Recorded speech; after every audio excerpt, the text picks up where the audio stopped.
देखिएगा दोस्तों, बात करने वाले हैं रीट का एग्जाम देंगे, एमपी टेट, सी टेट, चाहे यूपी टेट का। लगातार आप यदि पढ़ते रहते हैं, कंसिस्टेंसी बनाए रखते हैं, तो आप देखिएगा सफल जरूर होंगे। और रीट एग्जाम में देखिएगा जितना ज़्यादा आप कॉन्सेप्ट क्लियर करेंगे, आप सिलेक्शन और सक्सेस के उतना ही पहुंच जाएंगे। वीडियो को लाइक कर दीजिए, चैनल पर नए हैं तो सब्सक्राइब करके बेल बटन को ऑन करके ज़्यादा से ज़्यादा अपने दोस्तों को शेयर करिएगा। डिस्कस करेंगे। देखिएगा, मैं आपके लिए जो है 30+30 मतलब आपको पर्यावरण और बाल विकास के अंतर्गत 60 प्रश्न लेकर आए हूँ। वीडियो को देखिएगा, थोड़ा देखिएगा, तो ही आपको पता चलेगा कि किस प्रकार के जो है क्वेश्चंस आपसे पूछे जाते हैं। लगातार बस आप प्रैक्टिस करते रहिए, तभी देखिएगा वर्ग 3 का भविष्य में होने वाला एग्जाम रीट जो 25 अप्रैल को होगा 100% होगा, आप सफल होंगे।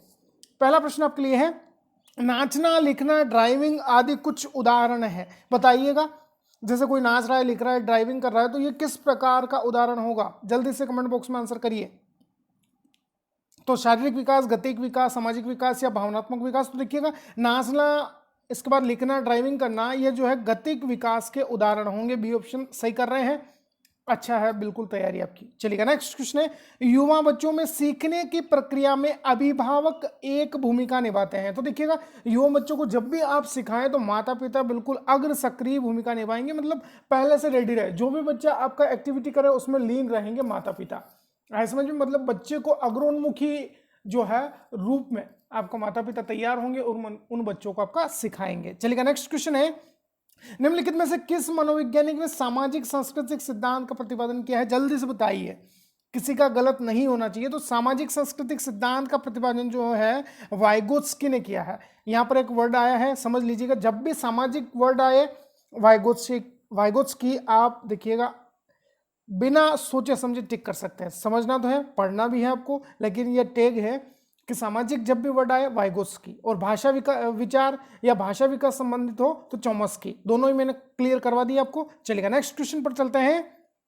जीन पियाजे ने बालकों में होने वाले संज्ञानात्मक विकास को कितनी अवस्थाओं में विभाजित किया? तो जीन पियाजे ने जो है सबसे इंपोर्टेंट क्वेश्चन कहेंगे, इसको ध्यान रखिएगा, सबसे important. CTET, REET, UPTET, MPTET में भी आएगा, पक्का है यह। तो जीन पियाजे ने जो है, ध्यान रखिएगा, 4 अवस्थाएं बताई है। कौन कौन सी? इंद्रिय जनित गामक अवस्था, पूर्व संक्रियात्मक अवस्था, मूर्त संक्रियात्मक अवस्था और औपचारिक संक्रियात्मक अवस्था। ऐसे में जो 4 विशेषताएं हैं, चारों ही जो है आप रट लीजिएगा, एक क्वेश्चन आपसे जरूर पूछा जाएगा। चलिएगा, नेक्स्ट क्वेश्चन है, सामाजिक सांस्कृतिक विकास का सिद्धांत किसने दिया है?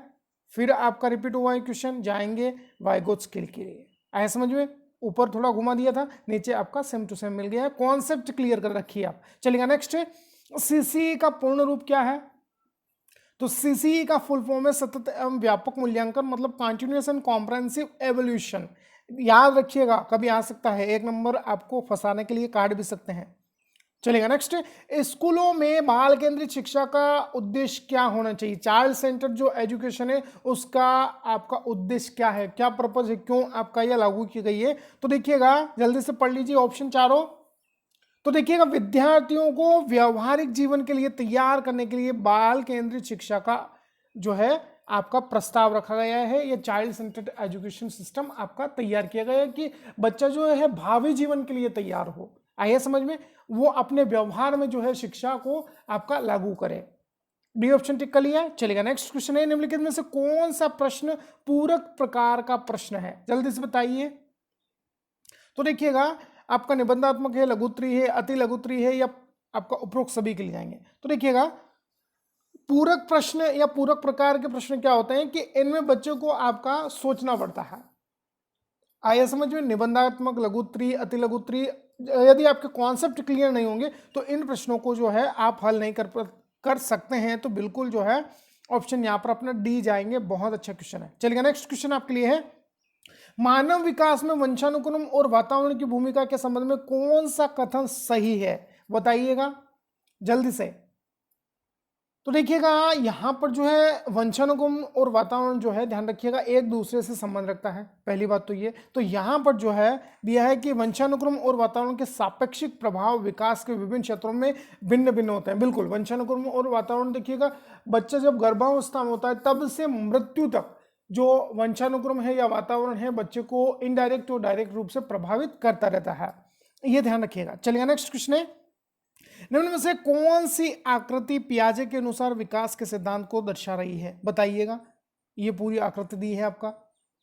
तो बात करते हैं, देखिएगा सबसे महत्वपूर्ण जो है, इधर आपका विकास दिया है और इधर आपका आयु दी है, मतलब पहली जो आकृति बन रही है यहाँ पर वो अपनी सही होगी। आया समझ में, बहुत इंपॉर्टेंट है। पियाजे जो है देखिएगा, ध्यान रखिएगा, इनने कहा है कि विकास जो है विभिन्न अवस्थाओं में आपका समयबद्ध तरीके से होता है। आया समझ में, तो समय का जो है इन्होंने एक फैक्टर जो है महत्वपूर्ण बताया है।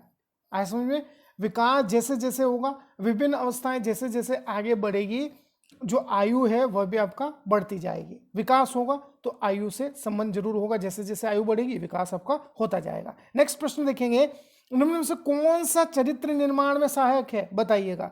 चरित्र निर्माण, अच्छा चरित्र कैसे आपका बनेगा, तो देखिएगा सबसे महत्वपूर्ण जो है, अच्छा चरित्र निर्माण करना है तो बच्चे के साथ हमें अच्छा बर्ताव करना पड़ेगा। ऐसे समझ में, शिक्षक जो है आदर्श बर्ताव करेगा, तभी जो है बच्चा उसको आपका देखकर अवलोकन करके अच्छा चरित्र का निर्माण करेगा। ऐसे समझ में, कैसे करेगा, शिक्षक उसका आपका जो चरित्र है वो डेवलप करेगा, शिक्षक का बड़ा हाथ होगा इसमें, ध्यान रखिएगा। नेक्स्ट क्वेश्चन है, पियाजे की किस अवस्था में एक बालक का व्यवहार मुख्य रूप से अनैच्छिक क्रियाओं से संचालित होता है। अनैच्छिक क्रियाएं मतलब बच्चे की इच्छा नहीं है फिर भी वो क्रियाएं बच्चे को करने पड़ती है। तो देखिएगा, यह इंद्रिय जनित गामक अवस्था या गतेंद्रीय अवस्था है कि बच्चे की जो भी आवश्यकताएं होती है वो बच्चे के नाक, आंख, कान, रोने से, तो इंद्रियों से संबंधित जो भी क्रियाएं होंगी वह आपका अनैच्छिक क्रियाओं से संबंध रखता है बच्चा। और यहाँ पर जो है सभी आवश्यकताएं हैं जो इंद्रियों के माध्यम से पूर्ण होगी। आया समझ में, तो अनैच्छिक क्रियाओं का जो संचालन होता है वो किस अवस्था में होगा, तो वह आपका गतेंद्रीय अवस्था या इंद्रिय जनित गामक अवस्था, जो कि आपका जन्म से 2 वर्ष का समय इसका होता है। ध्यान रखिएगा, बहुत इंपॉर्टेंट क्वेश्चन है। नेक्स्ट क्वेश्चन है, ब्लूम ने अपनी पुस्तक टैक्सोनॉमी ऑफ एजुकेशनल ऑब्जेक्टिव के अंतर्गत शैक्षिक उद्देश्य की किस संकल्पना पर बल दिया है, बताइएगा। बहुत इंपॉर्टेंट क्वेश्चन है। तो देखिएगा, यहाँ पर कहा है कि गत्यात्मक संकल्पना है, संज्ञानात्मक संकल्पना, भावात्मक या संरचनात्मक। तो देखिए बात करते हैं आपका सबसे महत्वपूर्ण, ब्लूम ने जो है अपने पुस्तक में, इन्होंने पूरी जो ये पुस्तक लिखी है टैक्सोनॉमी ऑफ एजुकेशनल ऑब्जेक्टिव, इसमें शैक्षिक उद्देश्यों की बात करें तो आपका सबसे महत्वपूर्ण संकल्पना बताई है संज्ञानात्मक संकल्पना, मतलब कुछ जानने से संबंधित। आया समझ में, बहुत ही इंपॉर्टेंट है ये क्वेश्चन, ब्लूम की टैक्सोनॉमी से रिलेटेड क्वेश्चन भी बन सकता है आपका। चलिएगा नेक्स्ट है, रेवन का प्रगतिशील सांचा या प्रोग्रेसिव जो टेस्ट है आरपीएम, रेवन प्रोग्रेसिव जो मेथड है परीक्षण है, किस प्रकार का परीक्षण होगा, बताइएगा। बहुत इंपॉर्टेंट। तो देखिएगा, यह एक जो संस्कृति मुक्त बुद्धि परीक्षण होगा, ऐसे समझ में, तो बी ऑप्शन अपने को टिक करना है, संस्कृति मुक्त बुद्धि लब्धांग परीक्षण। इसमें क्या होता है कि जो सामान्य बुद्धि वाले बच्चे होते हैं वह भी जो है आपका बहुत सारे कार्य कर सकते हैं, ये इन्होंने इसमें बताया था। नेक्स्ट क्वेश्चन है, निम्नलिखित में से कौन सा कथन प्रारंभिक बाल्यावस्था के चरण की विशेषताओं का निरूपण नहीं करता है, बताइएगा। प्रारंभिक बाल्यावस्था के चरणों में आपका महत्वपूर्ण नहीं है यह, जल्दी से बताइए। तो देखिएगा, बच्चा अलग अलग रंगों, संख्याओं, वर्णमाला, वस्तुओं, आकार और हर गतिविधि के कारणों के संबंध में सीखना शुरू कर देता है।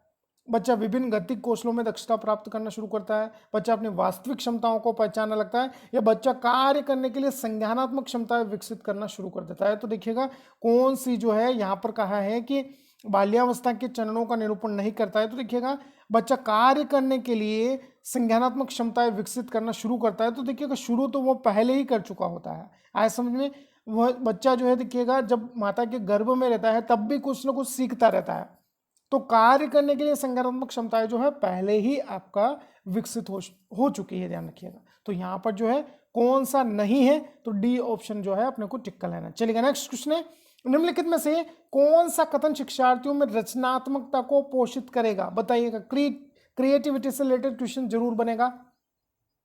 तो यहां पर जो है देखिएगा, प्रत्येक शिक्षार्थी की आंतरिक प्रतिभा को पोषित करना ताकि उनमें प्रश्न पूछने की क्षमता जो है विकसित हो, बिल्कुल सही जवाब होगा। देखिएगा, जब तक बच्चा जो है कुछ ना कुछ आपका थिंकिंग प्रोसेस से नहीं गुजरेगा तो वो प्रश्न नहीं पूछ सकता है। तो उनकी आंतरिक जो अंतर्जात प्रतिभाएं हैं उनको हम पहचानेंगे। डी ऑप्शन अपने को यहाँ पर टिक कर लेना है। चलिएगा नेक्स्ट क्वेश्चन है, भारत में सर्वाधिक दूध का उत्पादन, ब्लैंक दिया है देखिएगा, ये बाल विकास का ही प्रश्न है, ध्यान रखिएगा। कोष्टक में दिया है उत्तर प्रदेश या हिमाचल प्रदेश, यह किस प्रकार के प्रश्नों का उदाहरण है। यहाँ पर जो है अपने को ब्लैंक दिया है, तो रिक्त स्थानों को भरने वाला प्रश्न है, लघुत्तरीय है, निबंधात्मक है या अति लघुत्तरीय है, बताइए जल्दी से। तो बिल्कुल सही है, यहाँ पर ब्लैंक दिया है तो रिक्त स्थानों को भरने वाला ही प्रश्न होगा, बिल्कुल। आइए समझ में। चलिए नेक्स्ट क्वेश्चन है, सीखने के संदर्भ में आंशिक क्रिया का नियम किसने या किस मनोवैज्ञानिक ने दिया है, जल्दी से बताइए। यदि पढ़ा है तो जल्दी से ऑप्शन बता दीजिए। तो देखिएगा यहाँ पर जो आंशिक क्रिया का नियम जो है थार्नडाइक महोदय ने दिया है। थार्नडाइक ने सीखने के आपका मुख्य 3 नियम और आपका 5 जो है गौण नियम दिए हैं। उन्हीं में से आपका आंशिक क्रिया का जो नियम है ये गौण नियमों के अंतर्गत आता है और ये थार्नडाइक ने आपका दिए हैं। ध्यान रखिएगा, बहुत इंपॉर्टेंट क्वेश्चन ये आपका हो जाता है एग्जाम के दृष्टिकोण से। नेक्स्ट देखिएगा, समावेशी कक्षा वह है जहां, देखिएगा समावेशी शिक्षा का एक कॉन्सेप्ट याद रखिएगा कि सभी आवश्यकताओं वाले बच्चे को आपका एक ही छत के नीचे या एक ही विद्यालय में शिक्षा प्रदान करना। चलेगा, अब बता दीजिए क्या सही आंसर है। तो देखिएगा समावेशी शिक्षा के लिए जा रहे हैं आप, शिक्षक प्रत्येक शिक्षार्थी के लिए विविधतापूर्ण और सार्थक अधिगम अनुभव सृजित करे। बिल्कुल देखिएगा, विद्यालय में जो है सभी एक जैसे बच्चे तो होंगे नहीं, तो सभी जो है अलग अलग प्रकार के बच्चे को अपने विशिष्टता के आधार पर आप अपने ज्ञान का सृजन करेंगे और बच्चों को अधिगम की जो प्रक्रिया है उनकी वो पूर्ण करेंगे। तो अपने अनुभव के द्वारा जो ज्ञान है उसको सृजित करना और सभी बच्चों की जो आवश्यकता है उनको पूर्ण करना क्या कहलाता है, समावेशी शिक्षा। नेक्स्ट है, विशेष आवश्यकता वाले बच्चों के लिए शिक्षा उपलब्ध करानी चाहिए, बताइएगा। बहुत अच्छा क्वेश्चन है। तो देखिएगा अभी पढ़ा आप लोगों ने कि समावेशी शिक्षा, तो अन्य सामान्य बच्चों के साथ ही इन बच्चों को हम शिक्षित करेंगे जो भी उनकी आवश्यकता है। जैसे कि श्रव्य दृश्य सामग्री वाले बच्चे हैं, किसी को सुनाई कम देता है तो उसको आगे वाली रो में बिठाएंगे, किसको दिखाई कम देता है तो उसको भी आगे बिठाएंगे। इस तरह से जिसको सुनाई कम देता है उसके लिए ऑडियो जो एड्स हैं उनका आपका हेल्प लेंगे। ऐसा समझ में। नेक्स्ट देखिएगा, प्रतिभाशाली विद्यार्थी, बताइएगा किस प्रकार की विशेषता है प्रतिभाशाली विद्यार्थियों के लिए। तो देखिएगा प्रतिभाशाली विद्यार्थियों के लिए कहा है कि अपने निर्णय जो है यह लेने में आत्मनिर्भर होते हैं। आया समझ में, बहुत ही अच्छा क्वेश्चन है। स्वभाव से अंतर्मुखी होंगे, शिक्षकों से स्वतंत्र होंगे, ये तो गलत होगा देखिएगा दोनों। फिर कहा है कि अपनी आवश्यकताओं को दृढ़तापूर्वक नहीं कह पाते हैं, ध्यान रखिएगा। तो तीनों ऑप्शन गलत हुए, पहला ऑप्शन जो है अपना यहाँ पर सही होगा। चलिएगा नेक्स्ट है, शिक्षा के क्षेत्र में पेस्टोलॉजी विधि का प्रतिपादन किस मनोवैज्ञानिक ने किया है, बताइएगा। तो देखिएगा शिक्षा के क्षेत्र में पेस्टोलॉजी विधि जो है यहाँ पर सबसे महत्वपूर्ण अपने को जाएंगे जॉन हेनरी के द्वारा। ऐसा समझ में, बहुत इंपॉर्टेंट है, दी गई है विधि आपका, इनका नाम ही है जॉन हेनरी पेस्टोलॉजी। घुमा कर दे दिया है क्वेश्चन को, घबराना नहीं है अपने को। चलिएगा नेक्स्ट है, निम्नलिखित में से कौन सा एक जन्मजात प्रेरक नहीं है, बताइएगा। बहुत इंपॉर्टेंट, प्यास, निद्रा, आदत या काम। तो देखिएगा सबसे महत्वपूर्ण आदत जो है ये जन्मजात नहीं होती है। आई समझ में। नेक्स्ट है, शिक्षार्थियों ने विषय क्षेत्र में जो ज्ञान प्राप्त किया है उसे अन्य विषयों या अन्य विषय क्षेत्रों के साथ जोड़कर शिक्षक शिक्षार्थियों की सहायता करते हैं। इसे बढ़ावा देने से किसे सहायता मिलेगी, बताइएगा।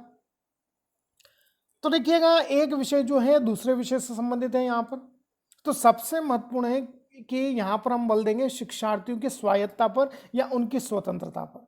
आए समझ में कि बच्चा जो है जिस गणित को पसंद करता है तो वह आपका हिंदी को भी पसंद कर सकता है। तो एक विषय का ज्ञान जो है अन्य विषयों या अन्य क्षेत्रों के साथ जोड़कर शिक्षक जो है बच्चे की हेल्प करता है, ऐसा समझ में, और ज्ञान को बढ़ावा देता है। नेक्स्ट क्वेश्चन है, निम्नलिखित में से किस कथन को अधिगम की विशेषता नहीं माना जाता है, बताइएगा। बच्चा कुछ सीख रहा है, अधिगम की विशेषता नहीं मानेंगे यहाँ पर, बताइए कौन सी। तो देखिएगा व्यवहार का अध्ययन अधिगम है, यह गलत होगा, नहीं माना जाता है। सी ऑप्शन टिक करिएगा। क्यों? क्योंकि देखिएगा व्यवहार का अध्ययन नहीं होता है, व्यवहार में परिवर्तन होगा तो अधिगम होगा, मतलब कुछ आपका चेंजेस होंगे, वही आपका क्या कहलाएगा, अधिगम कहलाएगा, न कि व्यवहार का अध्ययन अधिगम कहलाएगा। आइए समझ में। चलिए नेक्स्ट क्वेश्चन आपके लिए, बाह्य अभिप्रेरणा में शामिल है। प्रेरणाएं दो प्रकार की होती है, आंतरिक और बाह्य। तो यहाँ पर पूछा है कि बाह्य रूप से अभिप्रेरणा आपको किन किन कूट से यहाँ पर मिल सकते हैं या ऑप्शंस बताइए। तो देखिएगा यहाँ पर जो है प्रशंसा दोषारोपण प्रतिस्पर्धा भी होगी, हेल्दी कंपटीशन होगा, तो बिल्कुल आपको मोटिवेट होंगे आप बाह्य रूप से। पुरस्कार और दंड भी होगा और परिणामों का ज्ञान की आपका रीट में 120 नंबर आने चाहिए मेरे। तो कैसे आएंगे? जब आप बाह्य रूप से अभिप्रेरित होंगे और लगातार मेहनत करते जाएंगे। आया समझ में?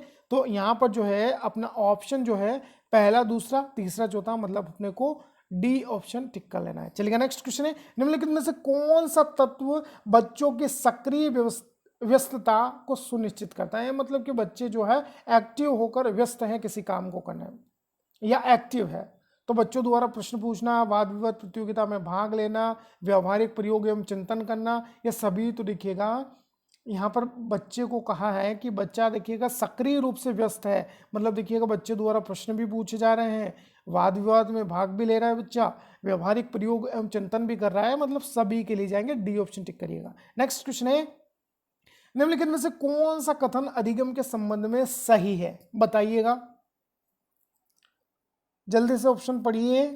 तो देखिएगा यहाँ पर सही कौन सा कथन होगा? तो अधिगम ऐसे वातावरण में प्रभावी होता है जो शिक्षार्थियों के लिए भावनात्मक रूप से सकारात्मक और संतोषजनक हो। बिल्कुल, देखिए भावनात्मक रूप से बच्चे को जोड़ना है तो हम प्राथमिक स्तर पर क्या करते हैं? बच्चे की मातृभाषा में ही उसको हम शिक्षा देते हैं। तो सबसे महत्वपूर्ण भावनात्मक रूप से बच्चे को हमें जोड़ना है। आया समझ में? तभी जो है हमारा अधिगम या सीखना सार्थक होगा। बहुत इंपॉर्टेंट क्वेश्चन, एनसीएफ 2005 या राष्ट्रीय पाठ्यचर्या की रूपरेखा 2005 के अनुसार त्रुटियां महत्वपूर्ण है क्योंकि। अब बच्चा गलती कर रहा है, देखिए, तो गलती भी आपका महत्वता रखती है। तो क्या आपका यहाँ पर सही होने वाला है ऑप्शन? जल्दी से बताइए।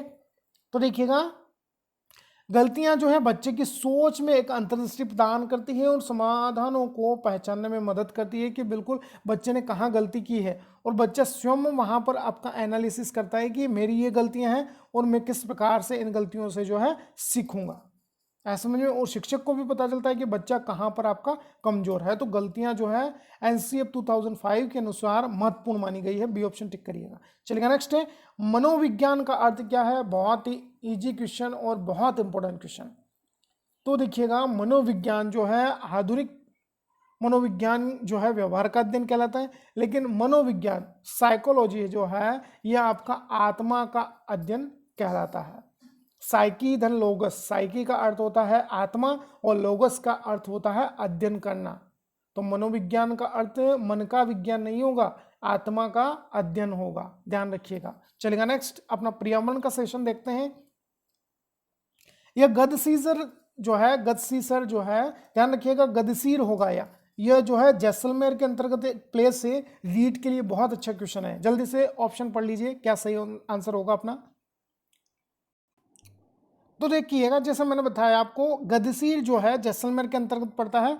और गदसीर क्या होता है कि राजा गद्दी जो थे उनका आपका ये कार्य क्षेत्र था। तो इसमें क्या है कि यह जो क्षेत्र था अपनी झीलों के लिए प्रसिद्ध है, मतलब जो पानी वगैरह के जो पानी संरक्षण या सिंचाई के लिए ये जो क्षेत्र है ये प्रसिद्ध है, ध्यान रखिएगा। नेक्स्ट है, भारत के निम्नलिखित में से किस राज्य का 2014 में गठन किया गया था? बताइएगा।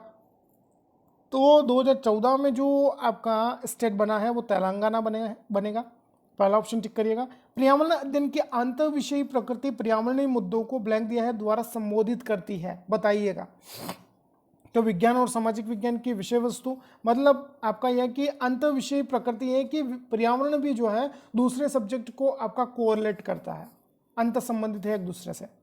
फिर सामाजिक विज्ञान और पर्यावरण शिक्षा व विषय वस्तु और पद्धति के प्रयोग करना। फिर कहा है कि विज्ञान के विषय वस्तु और पद्धति के प्रयोग, या फिर विज्ञान, सामाजिक विज्ञान और पर्यावरण शिक्षा के विषय वस्तु और पद्धति के प्रयोग, मतलब जो है डी ऑप्शन सही होगा। सभी विषय इसके अंतर्गत अपन रख सकते हैं। नेक्स्ट है, ईवीएस के आकलन के लिए निम्नलिखित में से कौन सा पहचाना गया संकेतक से संबंधित तर्क वितर्क करता है और तार्किक संबंध स्थापित करता है? कौन होगा, जल्दी से बताइए। तो देखिएगा तर्क वितर्क करना और तार्किक संबंध आपका स्थापित करना, यह जो है स्पष्टीकरण से संबंधित है। आया समझ में? कुछ स्पष्ट करेंगे तभी तो तर्क वितर्क निकलेंगे, आया समझ में? और संबंध भी स्थापित कब होंगे? जब हम कुछ स्पष्ट करेंगे। चलेगा, नेक्स्ट है, पर्यावरण अध्ययन के शिक्षकों को बताइएगा क्या आपका यहाँ पर ध्यान रखना है, बहुत इंपॉर्टेंट। तो बिल्कुल सही है, बच्चों के दृष्टिकोण को स्वीकार करना और उन्हें सम्मान देना कि बच्चे जो है किस प्रकार से सोच रहे हैं, और किसी भी पर्टिकुलर टॉपिक पर किस प्रकार का आपका रिएक्शन देते हैं बच्चे। नेक्स्ट देखिएगा, निम्नलिखित में से किस विकृति में बच्चा अन्य लोगों के साथ संवाद और बातचीत करने में असमर्थ रहता है, मतलब बच्चा जो है सही ढंग से बातचीत नहीं कर पा रहा है। एलेक्सिया, ऑटिज्म, डिसलेक्सिया या भीड़ से डर लगना, एगोरोफोबिया, बताइएगा। बहुत से बच्चे जो हैं भीड़ को देखकर डर जाते हैं, तो उसे क्या कहेंगे, उसे हम एगारोफोबिया कहेंगे। तो देखिएगा यहाँ पर बातचीत भी नहीं कर पा रहा है बच्चा, तो यह बच्चा जो है आपका बहुत इंपॉर्टेंट ऑटिज्म से पीड़ित है, मतलब यह है कि भाषा संवेदी बच्चा है, या सही ढंग से बात भी नहीं कर पाता है। नेक्स्ट क्वेश्चन है, कक्षा 5 के छात्रों को पानी के साथ प्रयोग पाठ पढ़ाने के बाद ईवीएस शिक्षक ने परीक्षा ली। उसने पाया कि अधिकांश छात्रों को बहुत कम अंक मिले हैं। ऐसा हुआ होगा, क्यों हुआ बताइएगा। पानी के साथ प्रयोग करना सिखाया है, पानी तो इजीली अवेलेबल होगा, फिर भी देखिएगा बहुत सारे बच्चों के जो है कम नंबर आए हैं। तो क्यों, शिक्षक ने टॉपिक का शिक्षण और आकलन करने के लिए सही पद्धति का प्रयोग नहीं किया होगा। बिल्कुल सही है, देखिएगा पानी पीने का तो होगा कक्षा में, तो यहाँ पर जो है सबसे महत्वपूर्ण तो पीने का पानी होगा, बिल्कुल होगा कक्षा में, तो शिक्षक जो है बिल्कुल बता सकता था कि पानी का हम प्रयोग पीने में करते हैं, इसके अलावा पानी नहीं होगा तो हम जीवित नहीं रह पाएंगे। तो यहाँ पर जो है शिक्षक के मेथड जो है गलत है, डी ऑप्शन टिक कर लीजिए। नेक्स्ट है, छात्र के निम्नलिखित में से कौन सी प्रतिक्रिया दर्शाती है कि उसने अवलोकन और अभिलेखन के सूचक का अच्छा स्तर प्राप्त कर लिया है, जल्दी से बताइए। तो अवलोकन और अभिलेखन बताइएगा किस प्रकार से समझेंगे। तो सबसे महत्वपूर्ण है, देखिएगा अवलोकन मतलब देखना है, और अभिलेखन मतलब कि कौन कौन से जो है, मतलब ये कि जो वस्तु जहां आपका सेट बैठती है उस प्रकार से उसको लगा देना, मतलब यहाँ पर साइकिल के विभिन्न भागों की ड्राइंग और लेबलिंग करना। यह अवलोकन और अभिलेखन को बताता है कि जो हैंडल है वो हैंडल की जगह आएगा, ब्रेक जैसे ब्रेक आएगा, सीट रहेगी, सीट के नीचे टायर रहेंगे, टायर, इस तरह से जो है यह अवलोकन और अभिलेखन को दर्शाएगा। मतलब कि साइकिल के विभिन्न पार्ट्स देख लिए हैं आपने, और उनकी ड्राइंग और लेबलिंग आप कर सकते हैं। नेक्स्ट क्वेश्चन है, ईवीएस और पैडागोजी में तो आपको देखिएगा जो शिक्षण या टीचिंग मेथड है उनमें आपको समझ के आधार पर उत्तर देना है, यही आपका पैडागोजी कहता है। एक ईवीएस कक्षा में बच्चे या बच्चों एवं स्वयं के व्यक्तिगत अनुभवों की भागीदारी से शिक्षक को भी लाभ होगा। किस तरह से लाभ होगा बताइएगा। तो बच्चों के अनोखे अनुभवों की जानकारी मिलेगी, बच्चों से भाषा व संप्रेषण कौशलता को सुधारने में सहायता मिलेगी, या बच्चों को वास्तविक जीवन के मूल्यों के माध्यम से सीखने में मदद मिलेगी, या बच्चों में आपस में चर्चा करने से शिक्षक की ऊर्जा व्यस्त नहीं होगी। तो देखिएगा स्वयं के व्यक्तिगत अनुभव और बच्चों की भागीदारी से देखिएगा यहाँ पर जो है शिक्षक को मदद मिलेगी कि बच्चों को वास्तविक जीवन के अनुभवों से वह आपका जोड़ेगा। ऐसा जब भी क्वेश्चन आए यही ऑप्शन जो है 101% आपका सही होगा, ध्यान रखिएगा। नेक्स्ट है, मनुष्यों को सर्वहारी कहने का सटीक कारण क्या है बताइएगा। क्यों मनुष्य जो है सर्वहारी है। तो देखिएगा सबसे महत्वपूर्ण, वो पौधों व जीवों दोनों को बिल्कुल आपका खा सकता है या उनके उत्पादों को खा सकता है। नेक्स्ट है, पत्ती में स्थित क्लोरोप्लास्ट में हरित कोशिकाएं पाई जाती हैं, जिसे हम क्या कहेंगे बताइएगा। तो इसे जो है हम क्लोरोफिल कहते हैं, आया समझ में। नेक्स्ट है, यह क्वेश्चन जो है आपका नए सिलेबस में हटा दिया गया है, ध्यान रखिएगा। फिर भी देख लेते हैं, ठोस, द्रव और गैस किसकी अवस्थाएं हैं। तो यह आपका पदार्थ की अवस्थाएं हैं, लेकिन यह अपने रीट में हटा दिया गया है इसको। चलिए नेक्स्ट क्वेश्चन है, निम्नलिखित को सुमेलित करना है। अब देखिएगा कौन कौन से जो है पौधे कहाँ कहाँ पाए जाते हैं बताइए। तो देखिएगा समोद्भिद पौधे जो है डियर फ्रेंड्स ध्यान रखिएगा, आपका सबसे महत्वपूर्ण है, यह पौधे जो है कह सकते हैं कि खेती योग्य पौधे होते हैं। अब जलोद्भिद पौधे जो हैं दलदली भूमि में होंगे, मरुद्भिद पौधे जो है मरुस्थलीय भूमि में होंगे, और जो लवणोद्भिद जो पौधे हैं ये आपका कैसे पौधे होंगे बताइएगा। तो यह आपका जलीय पौधे होंगे, बिल्कुल जल में आपका लवण की मात्रा होती है, तो मतलब पहला जो कूट है अपना सही होगा। नेक्स्ट क्वेश्चन है, एक किसान दानों को भूसे से अलग करना चाहता है, जिस प्रक्रिया से यह जो है किया जाता है वह क्या कहलाएगा। तो देखिएगा बहुत इंपॉर्टेंट जो है, दानों को जो है अलग करना है अपने को, तो यह क्रिया जो है कहलाएगी आपका दानों को भूसे से अलग करना, यह जो है आपका कहलाएगा थ्रेसिंग करना। आए समझ में, ध्यान रखिएगा। नेक्स्ट है, एक पालतू जानवर को रखना और उसके साथ खेलना किस प्रकार एक बालक के विकास में सहायता करता है, बताइएगा। बहुत अच्छा क्वेश्चन है यह। तो यह जो है सामाजिक सुगमता को बढ़ाएगा, बच्चा जो है ज़्यादा से ज़्यादा रिलेशन बिल्ड करेगा उसके साथ में, अच्छे से खेलेगा, समझेगा उसको, ध्यान रखिएगा। नेक्स्ट है, जलीय पौधा निम्न में से कौन सी अनुकूलन विशेषता प्रदर्शित करेगा, जल्दी से बताइए। तो देखिएगा, जलीय पौधा जो है यहाँ पर जो है इसके विच्छेदित पत्ते होंगे, मतलब अलग अलग होंगे पत्ते, ऐसा समझ में, विच्छेद होगा, उनमें अंतर होगा।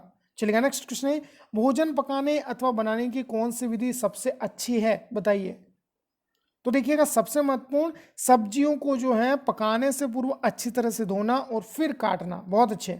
चलिएगा नेक्स्ट है, किसने विद्यालय में बचपन का घर कहा है या विद्यालय को बचपन का घर बताया है, तो बहुत अच्छे, बिल्कुल सही जवाब दे रहे हैं, इजी है। मारिया मोंटेसरी ने बालोद्यान जो है वो आपका बताया था बचपन का घर, आया समझ में, बालोद्यान विधि इनकी है, बहुत इंपॉर्टेंट है। नेक्स्ट है, तत्व शब्द का सबसे पहले प्रयोग किसने किया, बताइएगा। तो देखिएगा, रॉबर्ट बायल ने जो है तत्व शब्द का सबसे पहले प्रयोग किया था। नेक्स्ट है, लताओं के बारे में निम्नलिखित कथनों पर विचार करना है अपने को। ये अत्यंत कमजोर पौधे होते हैं। लताएं दो प्रकार की होती है, विसर्पी लता और आरोही लता। इनको स्थिर रहने के लिए सहायता की आवश्यकता होती है। कौन सा कथन सही होगा, तो यहाँ पर जो है ये सभी जो कथन हैं यहाँ दिए गए हैं लताओं के बारे में, सही होंगे। नेक्स्ट है, फुकुशिमा परमाणु आपदा किस देश के कारण घटित हुई थी, तो फुकुशिमा जो है जापान से संबंधित है, पहला ऑप्शन टिक करिएगा, बहुत अच्छा क्वेश्चन है। नेक्स्ट देखिएगा, पक्षियों में पाई जाने वाली निम्न विशेषताओं का अध्ययन करना है अपने को। सुडोल शरीर है, खोखली हड्डियां हैं, पंख और पर हैं, स्थिर रहने वाले पैर और घूमने वाली गर्दन। तो निम्नलिखित अनुकूलक विशेषताओं में से कौन सी पक्षियों के उड़ने में सहायता करती, बताइएगा। कौन होगा जो उड़ने में सहायता करेगा पक्षियों के लिए, जल्दी से बताइए। तो देखिएगा, सबसे महत्वपूर्ण जो है अपना सुडोल शरीर होगा, उनका खोखली हड्डियां होंगी, पंख और पर होंगे, तो वह जो है उड़ने में सहायता करेगी, मतलब पहला दूसरा तीसरा जो ऑप्शन है यहाँ पर सही होगा। चलिए नेक्स्ट है, अमित अपने पिता के साथ एक जंगल के किनारे से गुजर रहा है। उसके पिता उसे बता रहे थे कि कुछ जीव साहचर्य कर एक दूसरे की सहायता कर सकते हैं। उसके पिता निम्न में से किस साहचर्य की बात कर रहे होंगे, बताइएगा। तो सबसे महत्वपूर्ण देखिएगा, यहाँ पर एक पेड़ पर लटकी अमरबेल है, कीटभक्षी पौधा है, आम के पेड़ पर उगने वाला आर्किड है, या चट्टानों की सतह पर उगने वाले शैवाल, तो बिल्कुल सही है। जंगल के किनारे से गुजर रहे थे तो बिल्कुल चट्टानों की सतह पर जो शैवाल है या जो लाइकेन है आपका निकल रहे थे बाहर, आया समझ में। नेक्स्ट देखिएगा, ब्लैंक दिया है, प्रोटीन का सर्वोत्कृष्ट स्रोत कौन होगा, जल्दी से बताइए। ये क्वेश्चन आपका 101% आ सकता है। तो सोयाबीन जो है प्रोटीन का सर्वोत्कृष्ट स्रोत होगा, और सोयाबीन जो है किस स्टेट में सबसे ज्यादा होता है, कमेंट बॉक्स में जरूर बताइएगा। नेक्स्ट क्वेश्चन है, निम्न में से कौन सा संबंध देख परख कर चुनने की आजादी होती है, कौन सा संबंध है इनमें से, बताइएगा। तो देखिएगा, देखकर और परख कर, तो ऐसा नहीं कि परिवार हमें माता पिता को देखकर परख कर चुनना होगा कि हाँ ये मेरे लिए माता पिता बन सकते हैं। सामाजिक संबंध होंगे, मित्र होगा, तो देखिएगा मित्र जो है हम सोच समझ कर बनाएंगे, ऐसा समझ में, ध्यान रखिएगा, बहुत इंपॉर्टेंट, सी ऑप्शन। जिस मिश्रण की बनावट समान होती है उसे क्या कहेंगे, तो देखिएगा यहाँ पर जो है नाम से ही पता चल रहा है समान है, तो समांगी मिश्रण। नेक्स्ट देखिएगा, निम्नलिखित में से कौन सी मछली अंडे देती है, बताइएगा। Very very important question. तो देखिएगा, पेंगुइन जो है यह मछली ही होता है जो कि अंडे देता है। नेक्स्ट है, निम्नलिखित में से कौन सा राज्य बाढ़ से प्रभावित होगा, असम है, बिहार है, ओडिशा है या छत्तीसगढ़ है। तो देखिएगा, बात करते हैं छत्तीसगढ़ में तो है बाढ़ आती है, बिल्कुल आती है छत्तीसगढ़ में भी, तो सभी जो ऑप्शन है अपने यहाँ पर सही होने वाला है। नेक्स्ट देखिएगा, पौधों की एक्स नामक एक प्रजाति होती है जो बड़ी संख्या में उगते हैं, लेकिन वे संसार भर में केवल भारत के वाय हिस्से में ही पाया जाता है। यह पौधे की कौन सी प्रजाति है, बताइएगा। तो देखिएगा, पौधे की एक एक्स कैटेगरी है, समझ लीजिएगा, और यह जो है केवल आपका एक पर्टिकुलर क्षेत्र में ही मिलती है, जैसे कि आपका मान लेते हैं कि मेघालय में ही मिलेगी, मान लेते हैं एक पौधा है जो मेघालय में ही मिलता है। तो इस प्रकार की जो प्रजाति है ये क्या कहलाएगी? विलुप्त प्राय है, जोखिमपूर्ण है, साचनीय है या विदेशी प्रणाली होगी। तो यह जो है आपका सबसे महत्वपूर्ण यहाँ पर जो है स्थानीय होगा, ये साचनीय नहीं स्थानीय है, ध्यान रखिएगा स्थानीय होगा, एक विशेष स्थान पर आपका मिल रही है। कहाँ पर? भारत के वायु हिस्से में ही मिल रही है हमें, इसलिए ध्यान रखिएगा स्थानीय ये जो है पौधे की आपका एक प्रजाति है। नेक्स्ट है, निम्न में से किन पशुओं में देखने और सुनने की क्षमता सबसे अधिक है? ये तो घुमा के दे दिया है, सीटेट का क्वेश्चन है वैसे तो यह जो है आपका देखने और सुनने की क्षमता सबसे अधिक होगी इसकी, ध्यान रखिएगा, बहुत इंपॉर्टेंट क्वेश्चन है यह और एग्जाम में आ सकता है। तो देखिएगा चीता, बाज, डाल्फिन या गिद्ध। तो देखने और सुनने की जो सबसे अधिक क्षमता जो यहाँ पर दिया है अपने को वो चीते की होगी। ऐसे में यह रात में भी जो है देखिएगा हमसे आपका मनुष्यों से कम 6 गुना ज़्यादा अधिक तेज देख सकता है ऐसे में, और सुनने की शक्ति भी आपका इसकी बहुत ज़्यादा होती है। तो ये थे आपके most important 60 question. I hope आपको समझ आए होंगे। अच्छा लगे तो लाइक, शेयर, कमेंट और चैनल को सब्सक्राइब जरूर करिएगा। Thank you for watching. मिलते हैं एक नए अपडेट के साथ।